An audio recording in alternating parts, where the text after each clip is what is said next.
Hello everyone, welcome to Easy Learning YouTube channel. I am Rajesh MP.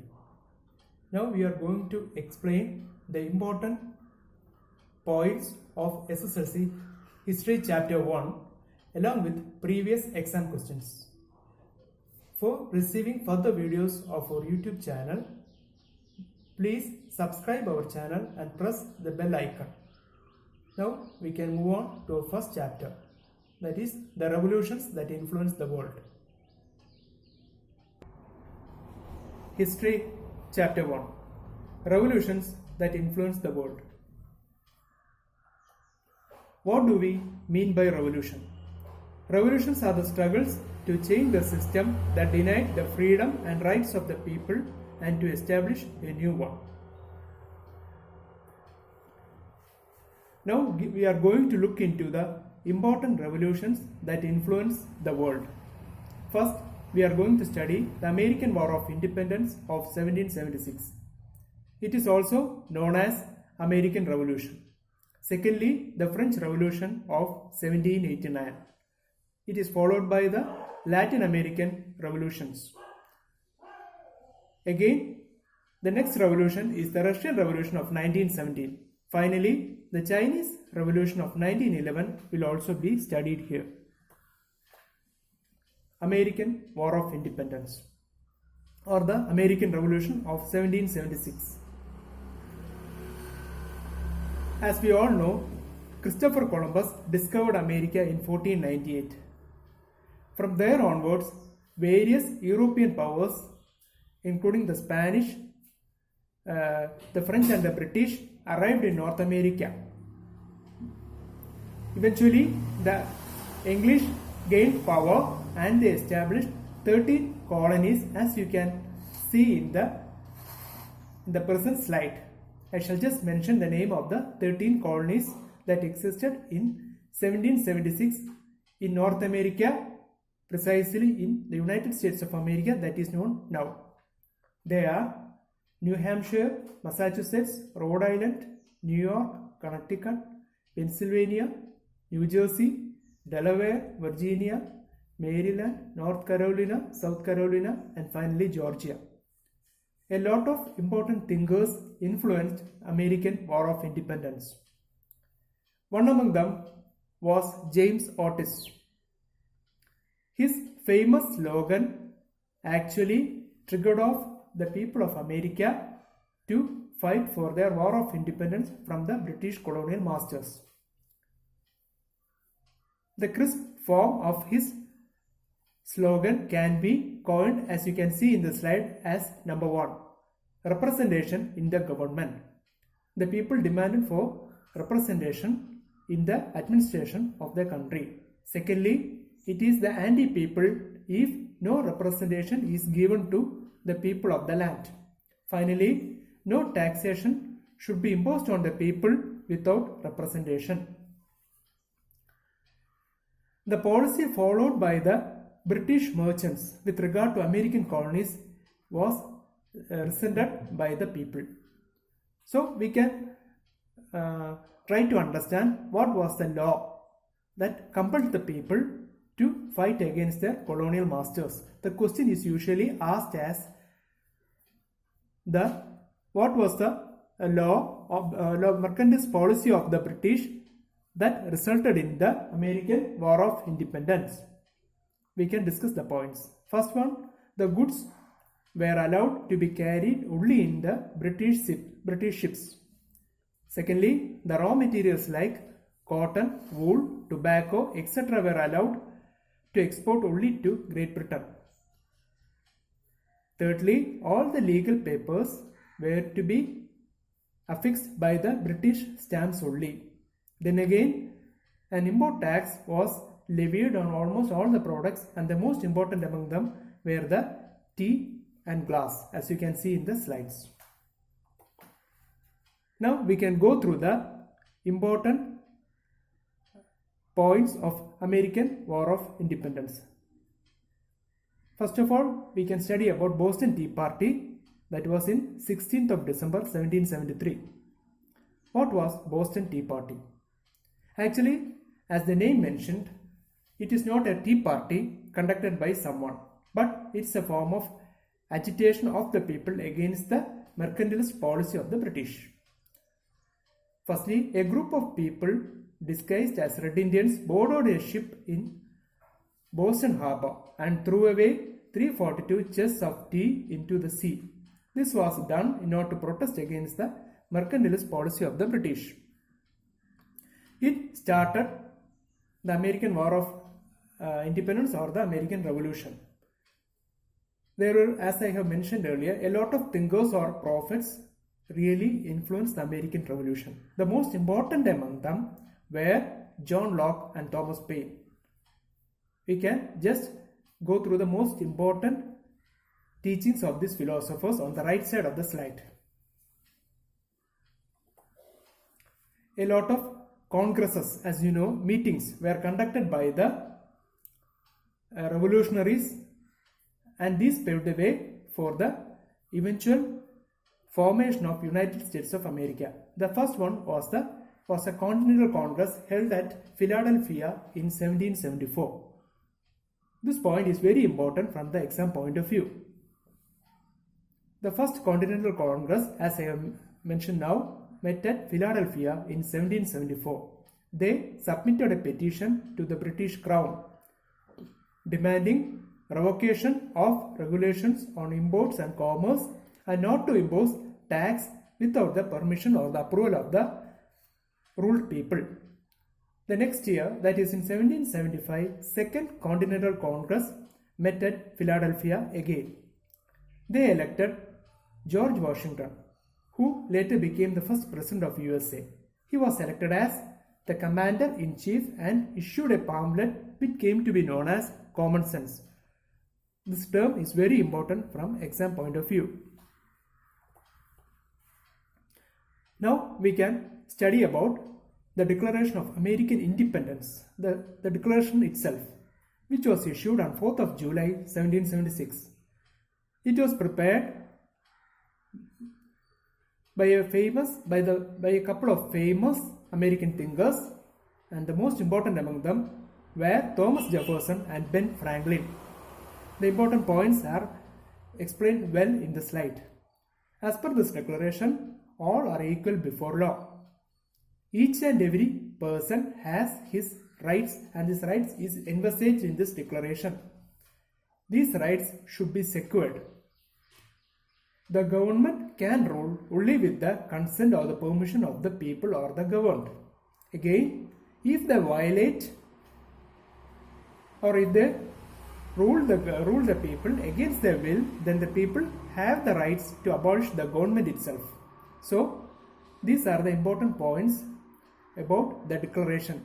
The question can be asked as, what all can you find in the American Independence Declaration? And the same original declaration is also included in this slide, which you can see in the right side. Now we can move on to the second revolution, that is the French of 1789. We can just go through the important events that led to the French Revolution of 1789, the important causes. In the 18th century, the Bourbon kings, the dynasty known as Bourbons, ruled France. They were very autocratic and they led luxurious life, and they were indifferent to the issues and crises of the common people. There used to be a famous saying that 90% of the French people in the 19th century lived in stark poverty and they died out of hunger, while on the other side of the coin, 10% of the people, basically those belonging to the ruling class and a few nobles, they died of indigestion. It's a saying. This rather exemplifies the lifestyle of the French in the 18th century. The Bourbon kings like Louis XIV, Louis XV and Louis XVI were very unpopular. The wife of Louis XVI, Queen Marie Antoinette, was very indifferent, and there is a famous slogan about her indifference to the people. In this, she used to say that if the people don't have bread, let them have cakes. That's what she used to tell about the poverty of the people. Now, we can study about the important classes of French society, and they are known as estates. There were three estates. The first estate or the first class were the clergy, that means the priestly people. The second one constituted the nobility or the nobles or the lords. And the third estate, they were the majority people and they were the middle class. They included traders, writers, lawyers, officials, teachers, bankers, etc. The commons like the farmers and craftsmen also constituted the third estate.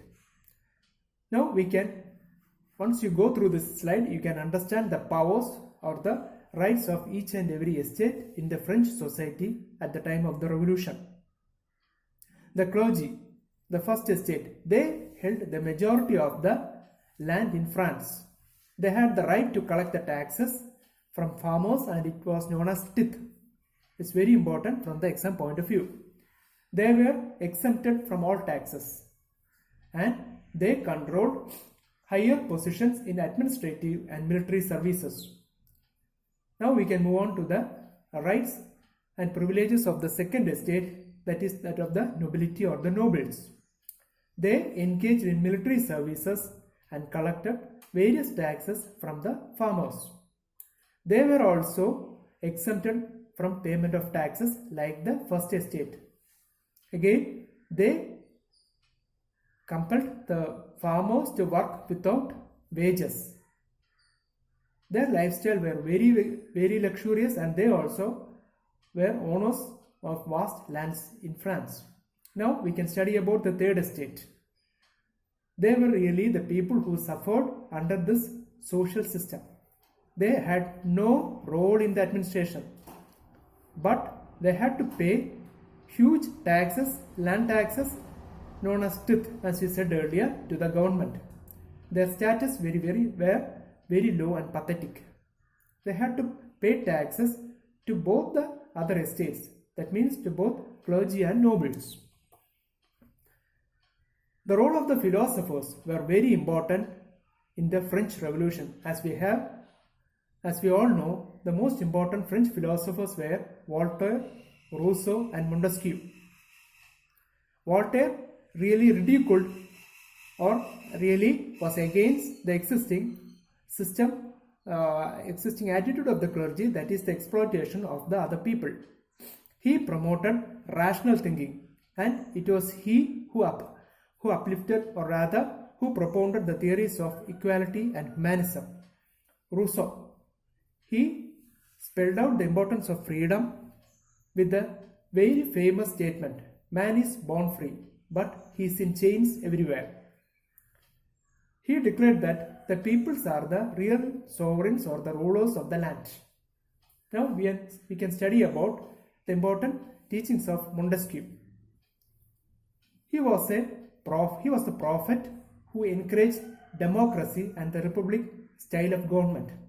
He suggested that division of powers of the government should be divided into three, that is the legislature, executive and judiciary. Now we can study about the important steps that led to the French Revolution. The first step or the start of the commencement of the French Revolution happened with the fall of Bastille prison. This prison was very notorious at the time. The revolutionaries rather attacked this prison and it happened on 14th of July 1789. You can see that in the slide. It was demolished and the French Revolution really started. On 12th of August 1789, the National Assembly of France, that is in Paris, passed the Declaration of Rights of Monarch and Citizens. On October of 1789, a huge mass of people marched from Paris to Versailles Palace, which was the seat of the French monarch, and their slogan was "to give us bread," because they were really suffering from poverty. On September 1792, National Convention declared that France will henceforth be a republic. But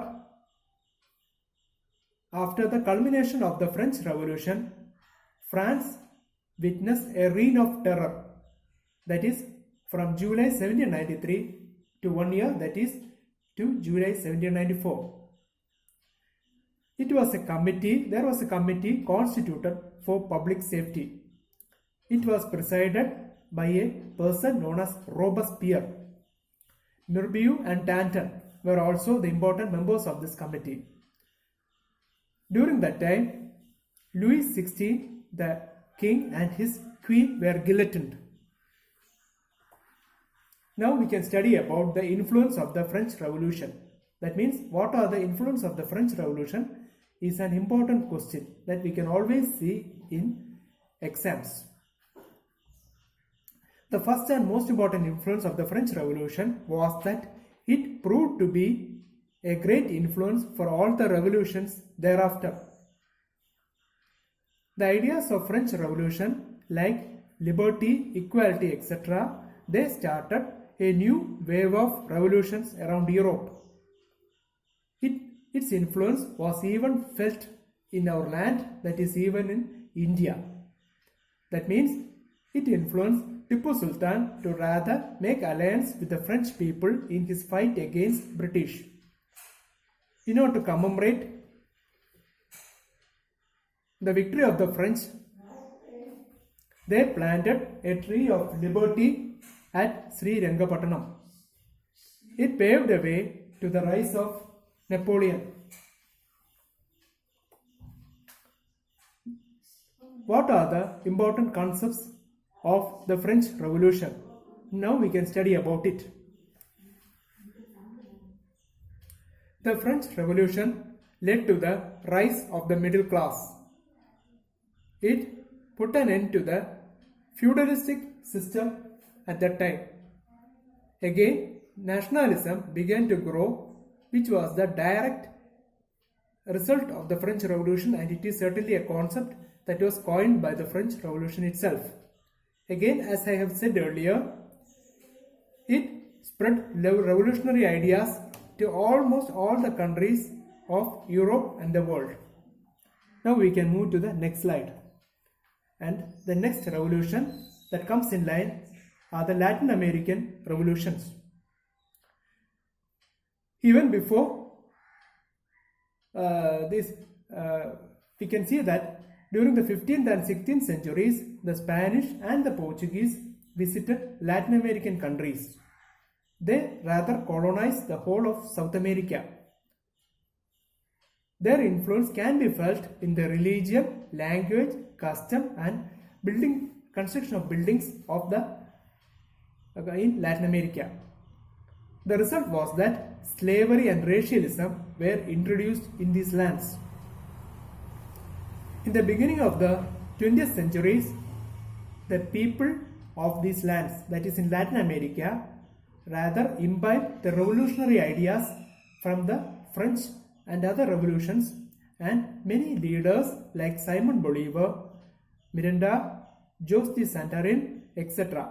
They came up and they upheld these ideas and rather gave inspiration to the Latin American people to fight against the colonial masters, mainly the Spanish and the French.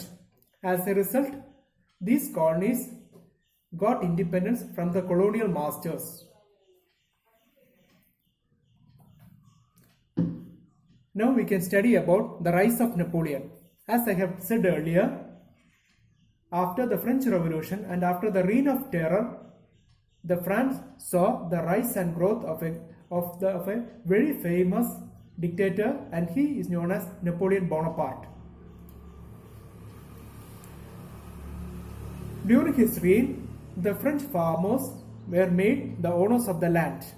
That means we are studying in this slide about the policies and reforms adopted by Napoleon Bonaparte.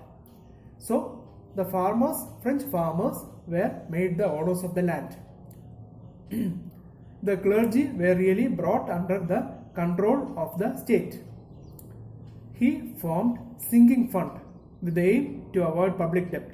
That means the economic condition of France was really in a pathetic condition. So, In order to counter it, he formed a sinking fund. And the Bank of France was rather centralized during the reign of Napoleon Bonaparte. The development of modern France can be attributed to Napoleon because he constructed several roads even though it was for military purposes. Again, he prepared a new code of law by codifying the existing laws of the land. Now we can move on to the Russian Revolution of 1917. What were the causes of Russian Revolution? It's almost a regular question that is being asked in SSLC exam. So we are discussing the causes of Russian Revolution. During the Russo-Japanese War, that means the war between Japan and Russia, which occurred in 1905, even though Russia was a huge country, it suffered defeat at the hands of Japan, which is a small Asian country. As a result, the vanity of the Russians were at a loss, and the workers over there organized a march to the Russian city known as Petrograd on the 5th of March 1905 in protest of the failure of Russia in this Russo-Japanese war. The violence broke out and the government rather massacred the Protestants with an iron hand, and many thousands of people were really massacred in this protest. This incident came to be known as Bloody Sunday in history. The Tsar dynasty was ruling Russia at the time, and Nicholas II was the Tsar of Russia in 1905. He summoned Duma, or the Russian parliament. It's known as Duma. He summoned the Russian parliament Duma to rather counter this issue.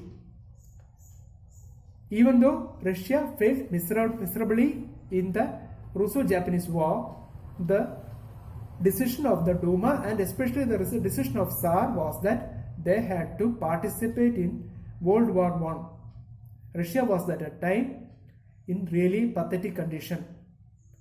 There was shortage of food, and the people really organized a lot of protests, and the most important protest happened on the 8th of March 1917.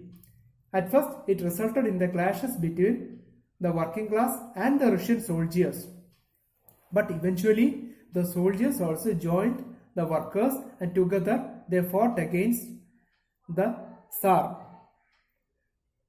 This led to the downfall of Tsar Nicholas II, and he was really ousted from power. That put an end to the reign of Tsar in Russian history. And as a result, a provisional government was also formed. October Revolution followed it. Now we have to discuss the role of October Revolution in establishing the proletariat government, or the government of the working class. The technical term is known as proletarian government, or the proletariat. At the time, the most important leader of Russia was Nicholas Lenin. Lenin opposed this provisional government. There existed two groups there. One was the Mensheviks and the other the Bolsheviks. These Bolsheviks supported Lenin, and they formed a proletarian government at the time that you can see in this slide. It happened on the October of 1917. The important decisions or the important steps taken by this proletarian government of 1917 that you can see in this slide. The first one was that they demanded the immediate withdrawal from First World War of Russia. Secondly, they seized lands from landlords and distributed it to farmers. Again, they made factories a public property. As we all know, this Russian Revolution led to the establishment of Marxist administration, or the country came to be known as United Soviet Socialist Republic, which really was propounded in the theory of Marxism. And as you know, Marxism is an ideology founded by Karl Marx and Friedrich Engels. The ideology was intended to bring about changes in the society and to revise the prevailing mode of production. They exhorted that the dictatorship of the proletarian, that means the authority should be vested in the working class, has to be established. And labor is the most important factor of production. The details have been included in the slide. Now we can study about the important results of Russian Revolution. The question will be, what are the results of Russian Revolution? The first one was that, as I have told you earlier, Russia immediately withdrew from the First World War. They seized lands, especially farmlands, from the lords and were distributed among the farmers. Public sector was given greater importance. Again, a centralized planning system for the development of the country was established. By this revolution, Russia or the USSR or Soviet Union achieved great strides or great developments in the field of science, technology, and made immense development in the economic field also. A new constitution was formulated and it came into existence in 1924.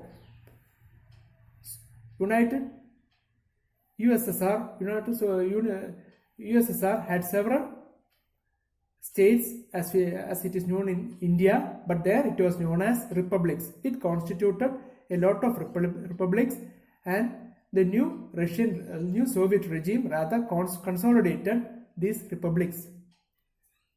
The socialist ideas that spread almost all over the world was really the direct result of the Russian Revolution of 1917. Now we can study about the last revolution, that is the Chinese Revolution of 1911. The question is very important and it will be like this. What are the strategies of colonial powers in China? There are important strategies that we have to discuss.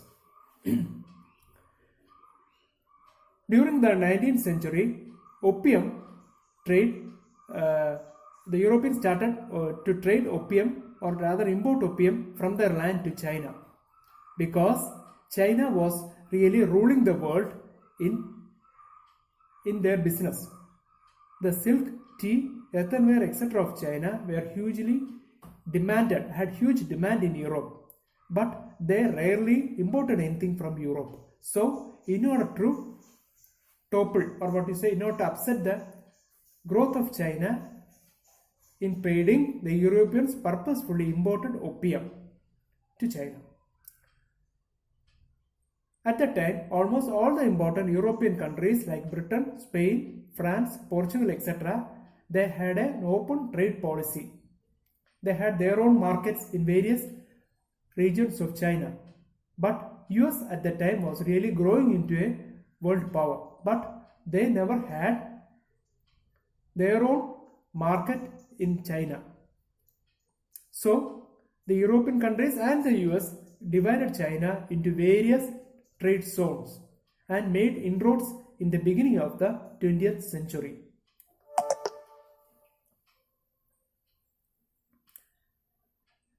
The country of China at the time was really ruled by a dynasty known as Manchu dynasty.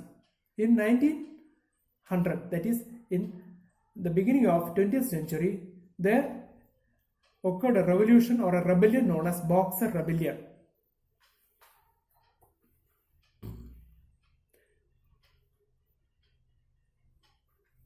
It gained, even though it didn't gain huge success, it gave inspiration to the people to fight against the anti-people attitude of Manchu dynasty.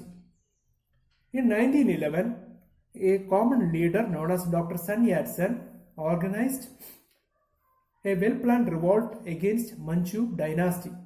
Now we can study about the important ideologies of Dr. Sun Yat-sen. The first one is nationalism, that you can see in this slide. As per the nationalist ideas, the Manchu dynasty should be ousted from the power. That means all the imperial powers should be rather avoided, and the authority should be, and people should be made the authority of the country. The second point is democracy. Dr. Sun Yat-sen dreamed of establishing democratic rule in China. Then his third concept was that of socialism. It aimed to control capitalism and to distribute land among the people.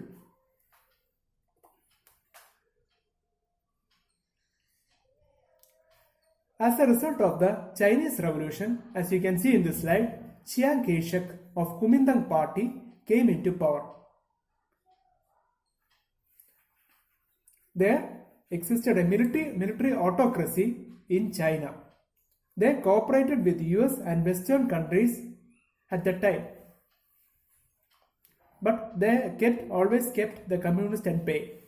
They really feared the communists, and a non-cooperation movement a non-cooperation policy was followed by this Kuomintang party.